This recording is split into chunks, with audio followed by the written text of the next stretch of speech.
안녕하세요. 오늘도 사연 사용을 찾아주셔서 감사합니다. 3살짜리 딸아이를 키우는 엄마예요. 원래는 회사에 다니고 있었는데 출산 뒤 딸아이랑 많은 시간을 보내고 싶어서 프리랜서로 전환했어요. 다행히 수입 걱정 없이 잘 지내고 있어요. 남편은 복싱 선수 출신으로 현재는 체육관에서 학생들을 가르치고 있어요. 솜씨가 좋은지 원생이 꽤 돼요. 남편은 복싱 선수 출신답게 몸이 다부져요. 하지만 속은 정말 여린 사람이죠. 떨어지는 낙엽만 봐도 감상해젓는 감수성 풍부한 사람이거든요. 게다가 제게는 정말 헌신적인 남자죠. 딸을 임신했을 때부터 온갖 대접을 다 해주며 태교에 동참하더니 출산 뒤에는 아예 육아에 푹 빠져 산다니까요. 자진해서 야간에 딸을 도맡아 봐주고 주말에는 하루 종일 딸하고 놀아주죠. 정말 딸 바보의 극치예요. 아마 남편이 가르치는 학생들이 이런 남편의 모습을 본다면 모르긴 해도 기절초풍할 거예요. 요즘 남편이 육아에 빠져있는 모습을 보면 떠오르는 사람이 한 명 있어요. 바로 제 친정 아빠예요. 제가 세상에서 가장 존경하는 분이자 가장 든든한 제 편이죠. 힘들었던 시간이 지나간 지금에도 전 아빠만 생각하면 눈물이 핑 돌아요. 아빠한테는 제 남은 인생을 다 써도 갚지 못할 은혜를 입었거든요. 저희 아빠는 저를 혼자 키우셨어요. 20살이 될 때까지 친엄마를 만난 건 딱 한 번뿐이에요. 만난 거라고 하기에 민망한 만남이었죠. 아빠는 저와 20살 차이가 나요.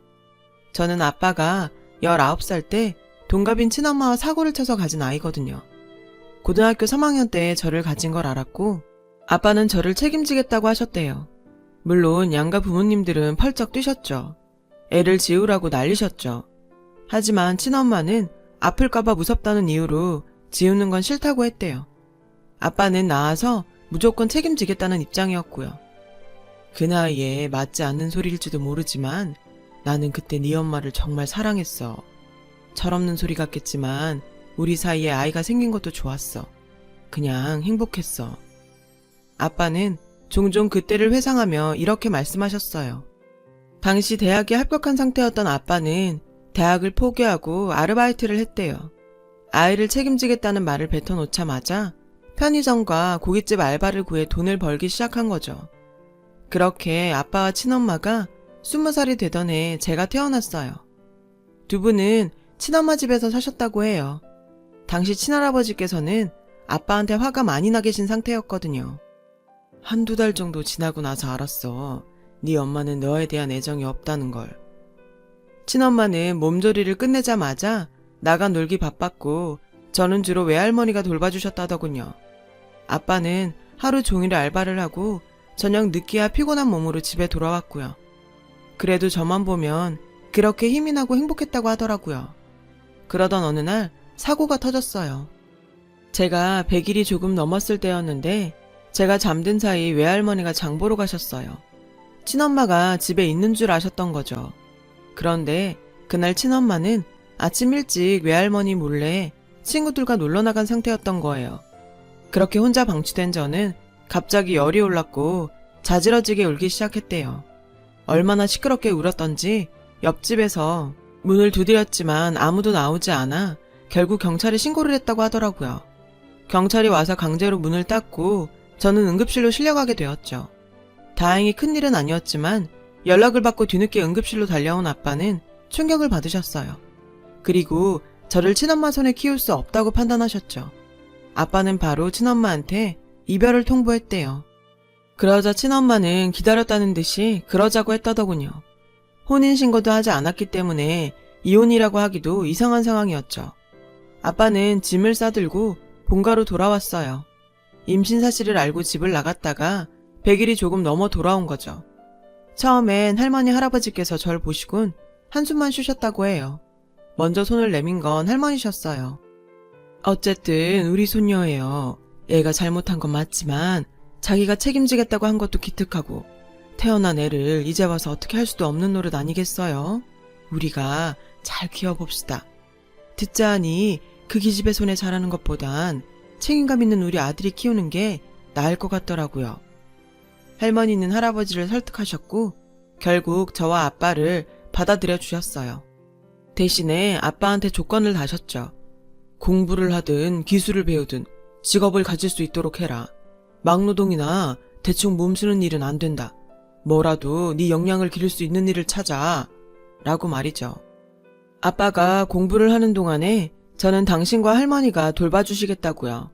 아빠는 승낙했고 알바를 병행하면서 야간 학원을 다녔어요. 저는 그 사이 할머니 손에서 자랐고요.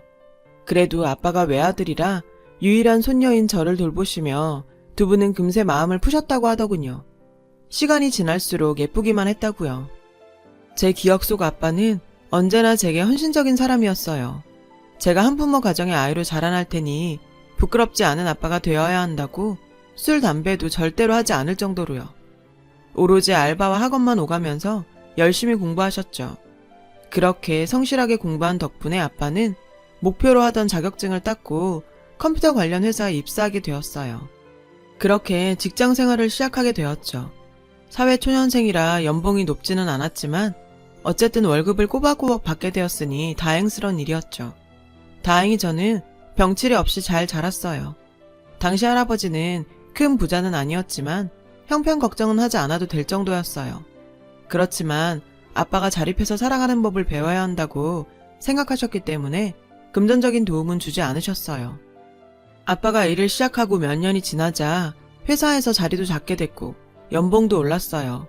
그러자 할아버지는 이제 네 딸 데리고 독립해라라고 하셨고 아빠와 저는 본가 근처 작은 빌라로 이사를 했어요. 그때부터 둘이 살게 되었죠. 제 나이 5살 때였어요. 그때 저는 유치원에 들어갔어요. 아빠 출근 시간 동안 저를 맡아줄 곳이 필요했으니까요. 물론 할머니도 계셨지만 자립을 해보겠다는 아빠의 의지 때문이었죠. 나중에서야 들은 얘기지만 아빠가 저를 데리고 입학식이나 유치원 행사에 가면 언제나 수군거림이 뒤따랐다고 해요. 아무래도 어린 나이에 사고쳐서 애 낳고 혼자 애 키우는 아빠를 보는 시선이 곱지는 않았겠죠. 그래도 어떤 엄마들은 네 엄마 욕도 해주더라. 그건 고마웠어. 이제는 허허 웃으며 그때 일을 떠올리는 아빠를 보면 마음이 아파요. 제가 아이를 낳아보니 더 그렇더라고요. 그리고 이때 저는 친엄마의 존재를 알게 되었어요. 어느 날인가 제가 아빠한테 물어봤대요. 아빠, 왜 나는 엄마가 없어? 다른 친구들은 다 가족 그리기 할 때 엄마를 그리는데 나는 엄마를 몰라서 못 그리잖아. 나는 엄마 없어? 아빠는 그때 제게 엄마를 만나게 해주어야겠다고 생각하셨대요. 아빠는 연락이 끊겼던 고등학교 동창의 전화번호를 알아내서 엄마의 행방을 알아낼 수 있었어요. 당시 엄마는 삼수를 한 끝에 지방의 한 대학에 들어간 상태였어요. 생각해보면 아빠도 고작 25인데 같이 사고를 쳐놓고 사는 인생은 너무나 달랐던 거죠. 아빠는 저를 안고 엄마가 다니는 대학에 찾아갔어요. 그리고 사람들에게 물어 엄마가 있다는 강의실로 향했죠. 강의가 끝나고 나오는 엄마를 붙잡은 아빠는 얘기를 좀 하자고 했대요. 5년 만에 그것도 딸을 안고 나타난 전 남자친구를 본 엄마는 당황했죠. 난 할 얘기도 없고 너랑 다시 엮일 생각도 전혀 없어. 엄마는 매몰차게 밀치곤 가려했죠. 우리 딸이잖아. 네 딸이라고. 애가 자기가 남들과 다른 가정에서 살고 있다는 걸 알기 시작했어. 엄마 얼굴 보고 자기한테도 엄마가 있다는 걸 알아야 할 나이라고. 아빠는 엄마한테 단호히 말했어요. 하지만 엄마는 책임을 회피했어요. 네가 데리고 나갔잖아. 그러니까 나한테는 책임 없는 거야. 애초에 네가 키우겠다고 데리고 나갔으면 네가 잘 키워야 되는 거 아니야? 정 힘들면 너도 새 연인 찾아서 재혼을 하든가. 난 걔한테 책임 없어. 남자친구 오기로 해서 가야 해. 걔 데리고 얼른 돌아가. 누가 보기 전에. 그 말만 하고 엄마는 자리를 떠났대요. 아빠는 허탈하고 비참해서 한동안 움직이지 못했죠. 저는 그냥 아빠 품에 안겨 있었고요. 한 번은 아빠가 그러더라고요. 그때 엄마 뒤를 쫓아가 엄마 머리채라도 잡고 엄마 남자친구를 비롯한 온 학교에 이 여자가 사실 애엄마라고 소리를 지르고 싶었대요. 하지만 제가 있어서 참았다더군요.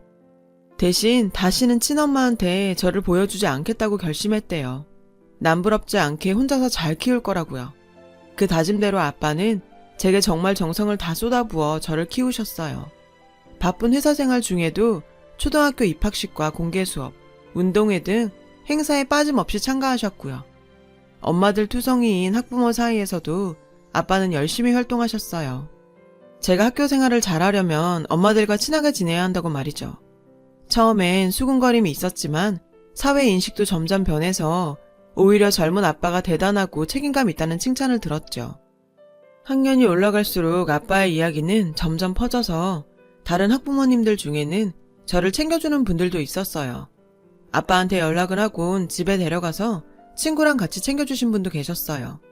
학교에 들어가고 나서 아빠는 좀 더 단단해지셔서 제가 안 좋은 소리를 들으면 참지 않으셨어요.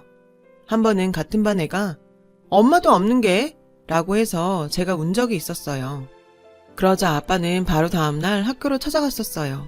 그의 엄마가 애가 틀린 말 한 것도 아닌데 기가 막히다고 하자 아빠는 당신 같은 엄마 밑에서 자라는 애보단 나 혼자 키우는 우리 딸이 100배는 더 나은 것 같네요. 하면서 싸운 적도 있었죠. 너는 절대 부끄러운 존재가 아니야. 그걸 잊어선 안 돼.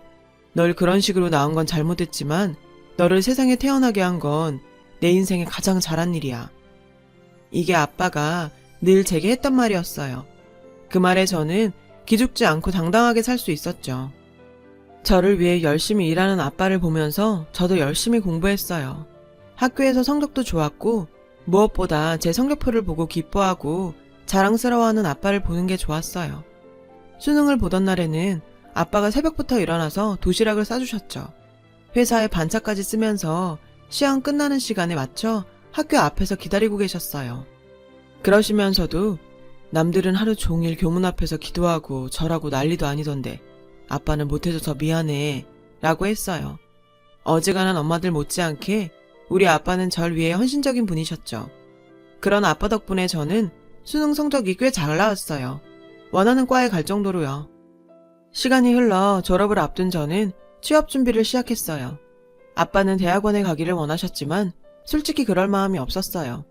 물론 학비 걱정도 있었고요. 하루빨리 돈 벌어서 아빠 짐을 덜어드리고 싶었거든요. 회사 생활을 하면서 아빠가 얼마나 저를 위해 고생하셨는지 깨달았어요. 돈을 번다는 건 쉬운 일이 아니더라고요. 첫 월급을 타서 고스란히 아빠한테 드렸더니 우시더라고요.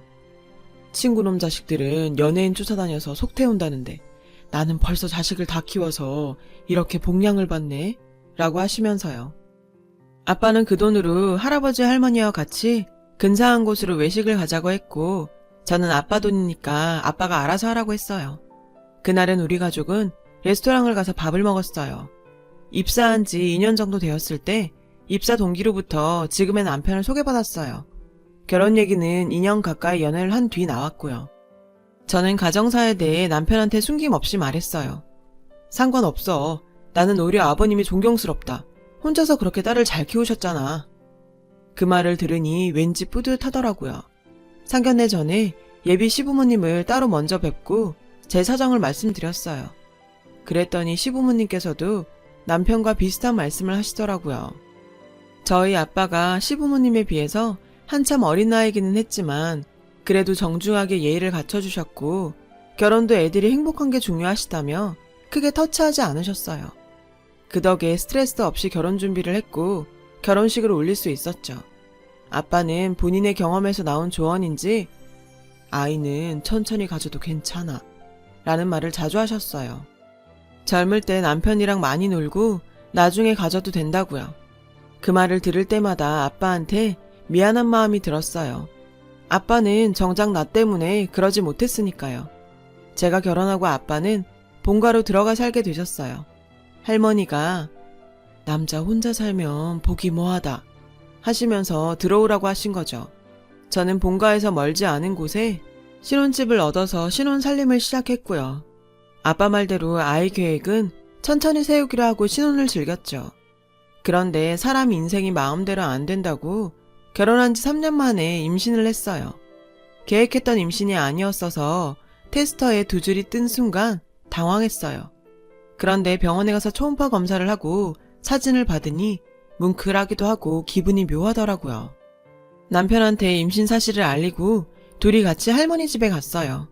임신 소식을 전해드렸더니 상상외로 모두 다 기뻐하셨어요. 애가 애를 가졌다시면서요. 첫 임신이다 보니 주위에 가르쳐줄 사람이 없어서 모든 걸 직접 찾아봐야 했어요. 인터넷을 뒤져서 영양제도 사 먹고 산부인과도 다니고 했죠. 남편이 열심히 도와주기는 했지만 그래도 첫 아이라서 예민했던 것 같아요. 아빠는 엄마가 있었으면 너한테 도움이 됐을 거라면서 제게 미안한 마음을 자주 드러내셨어요. 그럴 때마다 전 괜찮다고 했고요. 커가면서 엄마를 향한 마음은 없었지만 원망은 있었어요. 아빠가 어린 저를 안고 엄마를 찾아갔던 그날의 기억이 희미하게 남아있거든요. 그때 엄마의 느낌은 송곳 같았죠. 언제나 저를 아프게 찔렀거든요. 저를 위해 고생하는 아빠를 보고 살면서 엄마는 절대 용서 못할 존재라고 생각했어요. 그래서 차라리 엄마가 없는 게 낫겠다고 생각했죠. 그러던 어느 날이었어요. 산부인과 정긴검진을 가는 날이었는데 아빠가 전화를 했더라고요. 회사 쉬는데 같이 가도 되냐고요. 그래서 아빠랑 같이 산부인과에 갔어요. 그랬더니 간호사들이 그러더라고요. 어머, 아빠랑 오신 분은 드문데 딸 사랑이 대단하시네요. 라면서 기분 좋은 농담을 하시더라고요. 아빠는 초음파를 보면서 눈물을 보였어요. 너 임신했을 때는 산부인과를 같이 간 적이 없었어. 그때는 어려서 남들 시선이 무서웠거든. 같이 갔어야 했는데. 그랬다면 네 엄마가 마음을 고쳐먹고 너를 잘 돌보지 않았을까? 아빠는 당신 때문에 제가 외롭게 자랐다고 자책하는 것 같았어요. 저는 전혀 그렇지 않은데 말이죠. 그렇게 나름 감동적인 검진을 마치고 밖으로 나왔어요. 아빠는 배고프지 않냐면서 근처 빵집에 가서 빵 좀 사오겠다며 나가셨어요. 저는 잡지를 보며 기다리고 있었고요. 그런데 병원 문 앞에서 시끄러운 소리가 들리지 뭐예요. 그 소리에 간호사들이 달려나가더군요. 곧이어 간호사와 두 모녀가 들어왔어요. 엄마 손에 끌려 들어온 딸은 아직 앳된 얼굴의 소녀였어요. 소녀는 울면서 그러더라고요. 엄마 제발 나 못한다고. 닥치고 엄마 말 들어. 애 엄마는 강압적으로 딸을 끌고 병원으로 들어왔어요. 간호사는 그런 엄마를 말리고 있었고요.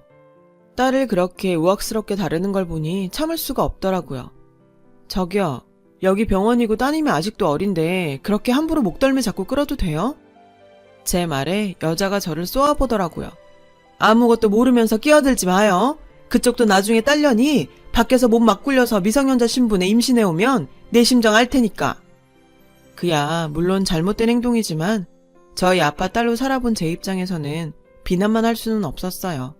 제가 그렇게 태어났고 이렇게 잘 자라 있으니까요. 엄마, 나 낳고 싶어. 오빠도 책임질 수 있다고 그랬단 말이야. 여자아이는 울면서 엄마한테 빌었어요. 저는 여자의 목을 잡은 손을 떼어내고 여자애를 제 뒤로 끌어 숨겼어요. 일단 당사자들 얘기 들어보세요. 따님은 낳고 싶어 하잖아요. 아니, 남의 자식 일에 당신이 뭔데 참견이야. 당신은 빠져. 이 지지배야, 너 당장 이리 안 와? 내가 널 어떻게 키웠는데 대학을 가도 모자랄 판에 임신? 결혼? 절대 못해. 너 임신시킨 그 자식도 내가 가만두나 봐. 여자는 병원이 떠나가라 소리쳤어요. 그 순간 뭔가가 휙 날아들었어요. 그리고 정확히 애 엄마 몸에 맞았죠. 퍽 소리와 함께 터진 건 우유팩이었어요. 터져나온 우유가 여자의 옷 위로 흘러내렸죠. 여자는 소리를 지르며 발광을 했어요. 그러다 우유팩을 던진 사람을 보더니 일순간 돌처럼 굳어버렸죠. 도대체 누구길래 그러나 싶어 돌아봤더니 아빠가 서 있었어요. 지 과거는 생각 안 하고 자기 딸을 더러운 사람으로 만들어? 네 딸은 네 과거 안다니? 아빠는 떨리는 목소리로 말했어요. 그리고 저에게 다가왔죠. 아빠는 제 뒤에 숨어있는 아이를 간호사한테 인계했어요. 여자아이는 울면서 간호사들과 함께 검사실로 들어갔어요. 저는 우유팩을 던지면 어떡하냐고 했죠. 그랬더니 아빠가 그러더군요. 저 몰상식하고 지 과거는 싹 지우려고 애쓰는 여자가 바로 네 엄마야. 너무 놀랐어요. 이런 식으로 친엄마랑 재회할 줄은 몰랐거든요. 아빠는 무서운 얼굴로 친엄마에게 다가갔어요. 내가 네 남편하고 네 애한테 네 과거 다 말할까? 네 딸 의견 묻고 네 딸의 아빠 얘기 듣고 애들 의견 존중해. 안 그럼 네 시댁이고 다 뒤집어 버릴 거니까. 아빠가 그렇게 무서운 표정을 하는 건 저도 처음 봐서 많이 놀랐어요. 친엄마는 저와 아빠를 번갈아 보더니 이내 빨개진 얼굴로 나가더라고요. 아빠는 여자아이가 들어간 진료실 안으로 들어가더니 잠시 뒤 다시 나왔어요. 그날 아빠랑 같이 얘기를 나누면서 제가 그랬어요. 나는 아무래도 아빠랑만 산 게 살면서 제일 잘한 것 같아. 그러자 아빠가 그러더군요. 그래도 나는 네 엄마한테 너 낳아준 거에 대한 고마움은 계속 갖고 있었는데 오늘부로 그것도 없다. 라고 했어요. 얼마 뒤 아빠가 전화를 했더라고요. 그 애 괜찮을 거야. 애도 낳을 거고 애 아빠 집에서 같이 책임지기로 했대. 아빠가 그걸 어떻게 하냐고 물어보니까 그날 아빠가 학생한테 아빠 연락처를 주면서 무슨 일 있으면 연락하라고 했었는데 그 애가 아빠한테 연락해 상황을 전해주었다나 봐요. 그 학생 번호로 네 엄마한테 전화가 왔는데 널 만나고 싶대. 네가 결정해야 할 것 같아서 대답을 안 했어. 그 말에 저는 며칠 고민을 했어요. 안 만날래. 내 인생에 엄마는 없다고 전해줘. 사실 친엄마와 언젠가 만날 수도 있을 거라고 생각하며 살아왔어요. 하지만 그날 친엄마를 보고는 솔직히 오만정이 다 떨어져서 이제 그냥 내 인생의 부모는 아빠밖에 없다고 생각하고 살고 싶어졌어요. 지금은 소녀 바보가 된 우리 아빠. 아빠한테는 갚을 은혜가 차고 넘쳐요. 그래서 아빠 혼자 저를 사랑으로 키워주신 만큼 저 역시 불편하게 엄마 생각 않고 아빠한테만 마음을 다해 효도하려고 해요. 뿌린 데서 걷어야죠. 안 그런가요? 제 긴 사연을 들어주셔서 감사드려요. 들어주신 분들 모두 가족과 항상 평온하고 행복하시길 바랍니다. 여러분, 사연 댓글에 응원과 현명한 조언 부탁드려요. 좋아요와 구독은 저에게 큰 힘이 됩니다. 오늘도 좋은 일 가득하세요.